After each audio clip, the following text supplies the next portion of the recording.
C'est tout le chemin qu'a fait Barth, c'est de dire on ne peut pas simplement partir de Ad Intra, on doit voir comment Jésus révèle Dieu et déduire de là comment est Dieu en lui-même. Toutes nos thèses relatives à la Trinité dite immanente, la Trinité immanente, c'est Dieu en lui-même, Ad Intra, nous sont apparues comme des confirmations, mieux comme des inévitables prémices logiques de la Trinité dite économique ou de manifestation. Ce que veut dire Barth, c'est que quand je vois que Jésus est réconciliateur, ça me renvoie au fait que de toute éternité, le Fils et relation au Père. Et c'est le fait qu'il soit Fils et relation au Père qui va être le fondement du fait qu'il est réconciliateur ad extra. Je répète, je sens que vous êtes en train de lâcher là.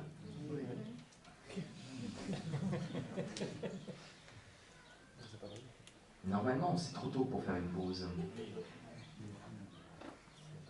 Et en fait, le problème, c'est qu'on a basculé de monde. Et je pense que ça joue. C'est qu'on était tellement entré dans une manière de penser qu'on est obligé de changer de manière de penser. Et donc, peut-être que vous ne voyez pas l'intérêt de tout ça, parce qu'avec Thomas, on a déjà résolu tous les problèmes. Non mais c'est vrai, en fait avec Thomas, on a résolu les problèmes. Et ce que font les modernes, c'est de dire, il ne suffit pas de résoudre les problèmes, on a besoin de retrouver comment les premiers chrétiens ont fait, pour que nous, on retrouve quel sens ça a pour notre vie. En fait, c'est ça qu'il y a derrière. Et du coup, on ne peut pas simplement dire le Fils est Fils, parce que dans la Bible, c'est dit que le Fils est Fils. Non, le Fils est réconciliateur. Il nous sauve. Et ça nous montre qu'il est Fils, et c'est cette filiation qui va lui permettre de nous réconcilier et de nous sauver. Mais on ne peut pas séparer les deux. On a besoin de partir de la réconciliation. On a besoin de partir du salut. D'abord parce que c'est comme ça que les premiers chrétiens ont fait, et aussi parce que justement, sinon, on perd la dimension salvifique. On est uniquement en train de faire la mécanique trinitaire.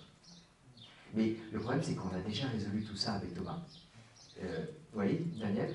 Ce que je comprends, c'est que Thomas part plutôt de la ad intra, et il va après par ad extra, alors que Karl Barth part plutôt de l'expérience modificateur, ad extra, et qui remonte après vers ad intra, et dit « Ah, mais c'est magnifique, finalement, c'est confirmé. » C'est ça?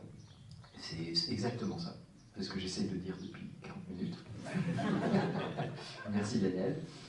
Alors, il n'est pas surpris de faire ça, parce qu'il dit, en fait, c'est ce qu'ont fait les pères. Il est juste en train de nous refaire faire le parcours des pères.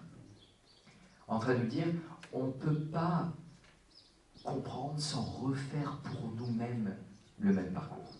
Alors, on est aidé par le fait que les autres l'ont déjà fait. Il y a une expression comme ça aussi pour l'embryon. Vous savez, un embryon, il passe par toutes les étapes donc il y a une étape pratiquement amphibienne, reptilienne et tout ça, puis mammifère et tout ça. C'est comme si on avait besoin de refaire toute l'évolution avant de devenir un mammifère pensant et humain.